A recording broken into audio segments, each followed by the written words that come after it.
Chapter 8. It had been a great day. Dorf was gone, Earth was saved, Richard had stopped melting, and he and Henry were friends again. In fact, now that Dorf was gone, everyone in Richard's class seemed a little friendlier. Richard didn't know why. It wasn't it sure wasn't because anyone knew he'd saved the world. The amazing thing was that no one even remembered Dorf anymore, except for Henry. He was coming over later to spend the night. Richard planned to tell him all about the drains.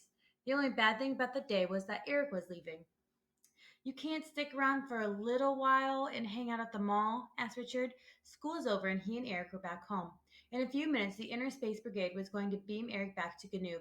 He was leaving from the same place where he had landed, the Bickerstaff kitchen table. Sorry, the universe calls. Those drains never sleep, said Eric. And by the way, if you ever want to join the brigade, just let me know.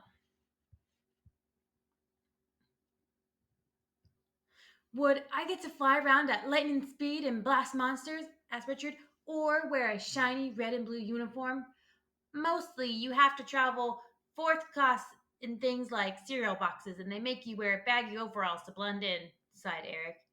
Oh, said Richard, that sounded almost as bad as school. The work, though, is okay, added Eric. Every now and then you run into some really brave freedom fighter, someone who risks his life to save the world. That is truly satisfying. It sounded like Eric was paying him a compliment, but Richard wasn't sure. You mean me? He asked. Absolutely. Wow, thanks. He blushed. Then he asked, will I ever see you again? Usually, we do not go to a planet unless it is under attack, said Eric. But sometimes we can work in a short stopover.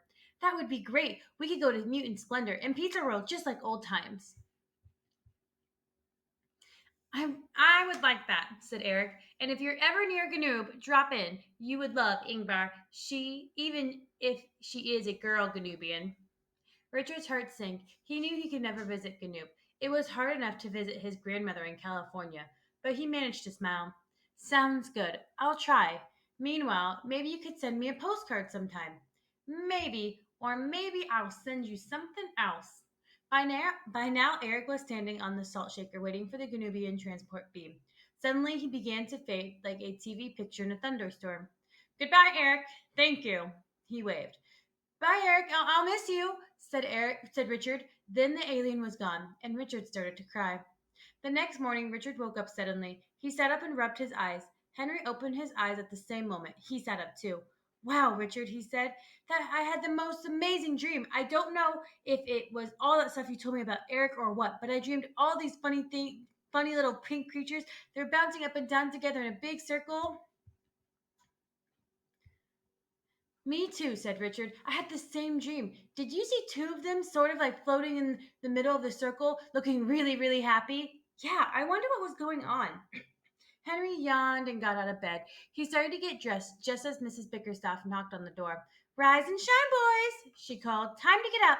I bet I know, said Richard. I think it was Eric's homecoming, and that was Ingvar in the circle with him. He smiled. They sure looked like they were having a great time. Richard opened his closet door. There on the floor was a brand new black satin baseball jacket. On its back, in big gold letters, were the words Interspace Brigade. Richard picked it up and put it on. It was really cool. There was a note in one of the pockets. Thanks again, it said. Wear this and have pizza for me. See you soon, Eric.